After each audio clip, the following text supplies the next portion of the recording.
Ja, goddag kære medborgere. Folket. Det er jo sådan, at i øjeblikket er vi kun folket, og så er vi eliten.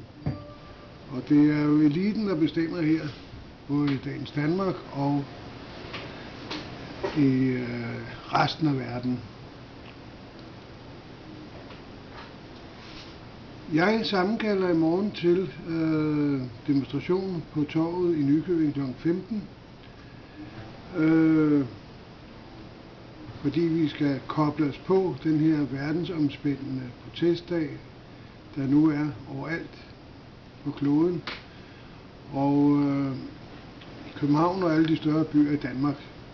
Da jeg så, at det sydligste for København, det var Roskilde, så blev jeg enig med de andre protestanter om, at vi skulle sørge også have noget her i udkants Danmark. Og jeg har haft kun ganske få dage til at forberede det her i, så derfor vil der ikke komme nogen store prominente talere, anden mig selv har jeg kunne få fat på i øjeblikket. Men jeg kan altså også snakke timevis. Og vi skal heller ikke have nogen rådne politikere, i hvert fald. Det er de færreste af dem, vi kan bruge til noget. Min baggrund for at starte sådan noget op, det er, at jeg har i mange år interesseret mig for politik. Jeg er også meget spirituelt interesseret, og begge veje, når man interesserer sig for det, kan man jo se, hvor meget ulighed der findes i verden, og hvor meget skam der ikke skal være. Derfor vil jeg opfordre til at komme i morgen kl. 15. Det er godt nok sådan, efter jeg har fået justeret ind, at på torvet i morgen er der jo det, der hedder torvedag. Og den slutter først kl. 16. Og derfor har vi ikke fået officiel tilladelse til at lave demonstration før kl. 16. Men kom alligevel kl. 15, gå lidt rundt på torvet og se, hvad de har de forskellige boder. Og det er jo også sådan, at en af formålene er, at vi skal have lidt kommunikation sammen om, hvad der rører sig i den enkelte. Og hvis I bare kom med et forslag eller to om, hvad I synes, der er uretfærdigt, og hvad I gerne vil protestere imod, så kom med dem mellem 15 og 16. Så skal jeg gerne tage dem med i min tale, når vi går i gang kl. 16. Efterfølgende vil jeg også sige, at vi inviterer til en kom sammen, hvor vi bor, og det er jo Østerkibinge, Kibingvej 29, og vores telefonnummer er, hvis man skulle være i tvivl og spørge om noget, så er det 20 63 68 05. Vi har til huse i den gamle smedje i Østerkibinge, og der har vi samtidig en masse foreninger. Jeg er formand for de fleste af dem, men vi kalder selve stedet nu for Kultursmedje, hvor der foregår mange ting, udstillinger, kunst, musik. Vi har også noget, der hedder Musikforeningen Kurt. Så har vi Facebook-grupperne Spiritual Healing og vi har også en, der hedder Østerkibinge. Og så endelig har vi den sidste, der hedder, hvad hedder den nu, mor? Anonymous Scandinavia Danmark. Og det er jo meget parallelt løbende med, hvad man foretager sig i Occupy-bevægelsen, som jo den her demonstration er lagt ind under. Det er det samme, vi går efter, det er uretfærdighed i verden. Og jeg kan da lige prøve at nævne nogle få punkter, som jeg har lige kunne hitte på. Jeg er ved at sidde og forberede min tale, men jeg har lige lavet nogle stikord her. Det forholder sig jo sådan, at vores kære moder jord gennem mange tusind år er stort set snart blevet fuldstændig ødelagt. Naturen er ødelagt. Man har boret efter olie, gas og mineraler i jeg ved ikke hvor mange år. Og moder jord er jo en sjæl ligesom du og jeg. Tænk jer at få samme behandling, at der er nogen, der går og borer i jer hver dag. Millioner af selskaber går og borer ned i jeres hud hver dag. Og forurener og sviner og gør det. Det er ikke særlig smart. Vi har opfundet alt muligt alternativ, så vi hverken behøver olie, gas for undergrunden eller noget som helst andet. Vi har opfundet biler, der kan køre på vand, brint, og jeg ved ikke hvad. Det er kun et spørgsmål om pengemagten ikke vil lade det der give fra sig. Og dem, der står for det, det er jo dem, der tjener på olie og biler, og jeg ved ikke hvad. Hvis vi skal gå lidt dybere ind i, hvem det egentlig er, så er det dem, der hedder Illuminati. De har så også dannet det, der hedder One World Government. Under dem igen Bilderberger, Knights of Malta, Freemasons, det vil sige frimurerne, og alle konger og ledende ministre og folketingsmedlemmer, multinationale firmaer, læger, lærere, pædagoger. Alt sammen er i forskellige rangorden dernede.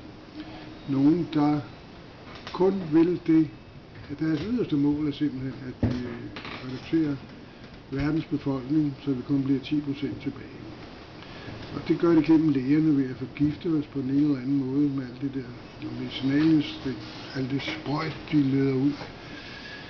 Bare ved den sidste influenzaepidemi, der døde 6 millioner mennesker, fordi der er gift i det der. Og med heldigvis så dør man, eller så bliver man invalid for livstid. Mange andre forurener jo også. Landbruget har vi jo set de seneste dage. Man kan stadig købe ulovligt, ikke fyrværkeri, men gift, som forurener vores grundvand. Hvorfor bliver der ikke sat en stop over det? Det er fordi, at både vores nuværende statsminister, Helle Thorning-Schmidt, og alle de andre, der er kun én, der ikke har været med i Bilderberger-gruppen, det er Anker Jørgensen. Alle andre er med i alt det der, som kun ved os det onde, og det er faktisk også, Bilderberger er en nazi-organisation. Så det kan I se, det er sådan en statsminister, vi har. Man hører ikke noget om det i pressen, for alting er hemmeligt. Men der findes masser af videoer. I kan bare gå ind og google Bilderberger. Bilderberger Helle. Det har jeg skrevet om her under vores protestgruppe Nykøbing. Der kan man se, hvad det er for nogle svin alle sammen. Og jeg ved, at i muhammedansk land, så skulle det være stenet. Nå, det var landbruget. Der er sviner, og ja. Der er også noget, der hedder chemtrails. Det der amerikanske luftvåben, flyvevåben, de oversprøjter hele jorden med giftstoffer, såsom klor og andre gasser, som igen gør, at der bliver født defekte børn, og jeg ved ikke hvad, og vi alle sammen bliver til zombier. Ja. Der er også nogen, der protesterer her. Det er hundene. De vil heller ikke være med.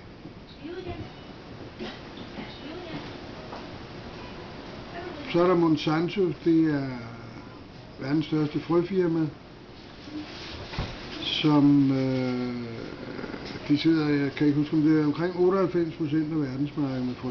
Og de laver masser af genmanipuleret frø, som er noget forfærdeligt djævelskab. Og det der ikke er genmanipuleret, det kommer det alt muligt andet gift i. Det indtager vi også. De her såkaldte Illuminati og Bilderberger, deres formål, det er faktisk at give os gift, fra vi bliver født til vi dør. Og det skal jeg love for, at det gør.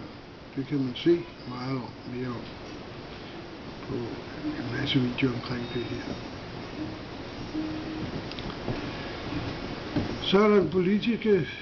Vi har jo fået en ny regering, som alle vil have bemærket. Og hidtil har man kaldt rød og blå blok. Men jeg vil faktisk sige, at vi har fået en sort blok, og det er vores regering. Det er dog det værste af det værste. Jeg vil sige, at de er værre end Pia Kjærsgaard. Med alt det, de byder os, vil tage helligdagene fra os, og for alle de socialt lave stillede, vil stjæle penge fra og give til det rige. Hvad er det for noget? Den duer altså heller ikke. En af mine kongstanker, det er, at vi afskaffer Folketinget. De koster, jeg har ikke lært at regne med så mange nuller, men hvor mange nuller er der her? Det er 6, 7, 8, 9. 9 nuller bag et tal. Er det 1 milliard? Eller 1 trillion? Jeg ved det sgu ikke. Ja, det er jo 1000 millioner af det. I hvert fald. Det koster Folketinget altså om året. Og hvis vi afskaffer alt det, så havde staten ikke noget underskud nogen som helst steder. Yderligere alle minister får selvfølgelig pension, når de går af som minister resten af deres levetid. Men ikke nok med, at de selv får. Deres børn får også. De var de voksne, store eller små. De får typisk 25.000 hver måned resten af deres liv. Og hvad skal de have det for? Er der nogen af os andre, der får det, hvis vi holder op som skuerfone et eller andet sted? Nej, det er der ikke. De får ikke pension til vores børn. Så hvorfor skal de have det? Derfor siger jeg, afskaffe Folketinget, og så kan vi i stedet for have rigtig demokrati, hvor vi vælger, eller vi laver valg en gang om måneden, eller hver 3. måned. Og så skal vi bare ansætte et par sekretærer, der skal sidde og systematisere det der. Og så kan vi jo fremlægge dit og dat, så kan vi stemme om det. Så behøver vi ikke alle de kvejhoveder. Sundhed. Sundhedsministeriet. Væk med det. Det er jo medicinalindustriens forlængede arm. Og lægerne. Og det går jo ikke andet ud på at tjene penge. Og sælge gift. Det er de største lovlige narkopusher, der findes. En dag jeg var ude at køre med en taxa. Jeg skulle her fra Østerkibing til Nykøbing. Så siger han, ja, jeg har lige haft en tur fra Nysted til København, til Rigshospitalet. Med en patient. Så siger jeg, hvorfor er det? Der kører der så nogle sygebusser. Jamen, det var fordi Rigshospitalet, de havde vedkommende patient, skulle møde kl. 9. Og busserne kører, så vidt jeg ved, først kl. 10 fra Nykøbing af. Så derfor må man henvende sig til en taxa til 1250 kroner hver vej. Og det er ikke ualmindeligt. Det foregår hver dag, og efterfølgende har jeg fundet ud af, at det foregår alle steder i Danmark. Hvor mange penge kunne vi ikke spare på det? Er det noget med klogskab at gøre? De der sekretærer derinde i Rigshospitalet, de skulle sende sig helvede til. De skulle ikke engang have understøttelse, når de kan lave sådan noget lort. Så kan det da for helvede indkalde københavnerne til kl. 9, så de andre kan komme med bussen. Hvorfor skal vi betale 4-2500 for en taxa til en enkelt patient? Og det sker mange gange om dagen. Ikke bare for Lolland og Falster, men for hele Danmark.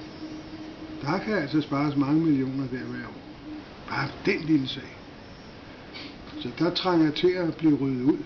Der skal vist også en ny rigsrevision til, tror jeg. Skadestuer i Nykøbing. Det er ikke ualmindeligt med 6 timers ventetid. Jeg har selv været udsat for det samme. Eller jeg har set, for jeg kan sgu ikke holde ud at være så længe. Men jeg har siddet sammen med andre, som har siddet og ventet i 6 timer. Med små børn. Som er dødssyge. Og hvad kan de der slatne kvindemennesker? De kan ikke engang fortælle, om det tager et kvarter, om det tager 24 timer at være. Det er ligesom, de har plaster på munden. Hvad er det dog for en opførsel? Når man spørger pænt, så skal man altså have et pænt svar. Men nej, det får man ikke af de konger der. De skal også fyres. Væk med dem, indtil de har lært at tale til folket. Jeg er jo selv med at få skåret foden af her for ikke så længe siden. Jeg har fået betændelse i stortåen, og fordi jeg lider af gammelmandssukkersyge, så var jeg oppe hos lægen, så sagde han, du skal på hospitalet. Og da jeg sad og sidde der i skadestuen og ventede på, jeg havde regnet der med, han havde ringet og sagde, at jeg kom. Men jeg skulle da bare sidde og vente igen, og jeg kunne ikke få noget besked. Så var vi igennem et kvarter, og der var ikke set noget, så sagde, nu tager vi sgu hjem, det gider ikke det her. Efterfølgende dagen efter, så ringede læge, så ringede en sundhedssygeplejerske, og jeg ved ikke hvad. Det var jo forfærdeligt, jeg var taget derfra, fordi jeg skulle indlægges, og jeg skulle have skåret foden af. Skulle jeg det, sagde jeg. Det var jeg ikke engang klar over. Det var sgu da godt, jeg ikke blev der, så har jeg fået skåret foden af. I dag fejler den ikke. Intet. Der kan man se, hvad der er for nogle kvejhoveder. Samtidig skal jeg også regne med læger, hvad anden ting de foretager sig. Det er et eksperiment. Det kan man se i deres egne statistikker. Vil I have en håndværker, der skal bygge jeres hus? Og hvis det så var den anden gang, så var det et eksperiment. Men hvis det ikke, at man smækkede med døren, så faldt huset sammen. Den går altså heller ikke. Hvor lang tid er der gået nu, mor? Det er sådan, der vil man kun sende et kvarter, så derfor må I få resten af historien, og I forhåbentlig talstærkt møder op i morgen. Tag både jeres kone og børn, svigermor og det hele badulje med, bedstfar og bedstmor. Og få en god dag ud af det. Jeg ved ikke hvordan, om det bliver allerbedste vejr. Men så tag paraplyen med, og så skal vi nok få det sjovt. Hvis ellers min arm har det godt, den er lidt slidt, så skal jeg også underholde for jer. Ellers så finder jeg en anden, der kommer og synger nogle sjove sange for jer. Kan nu have det rigtig godt, til vi ses i morgen derude. Og lad os så se, at vi i udkants Danmark også kan protestere mod overmagten. Fordi nu er det folket, der skal frem på arenaen. Hjertelig velkommen i morgen. Hej hej.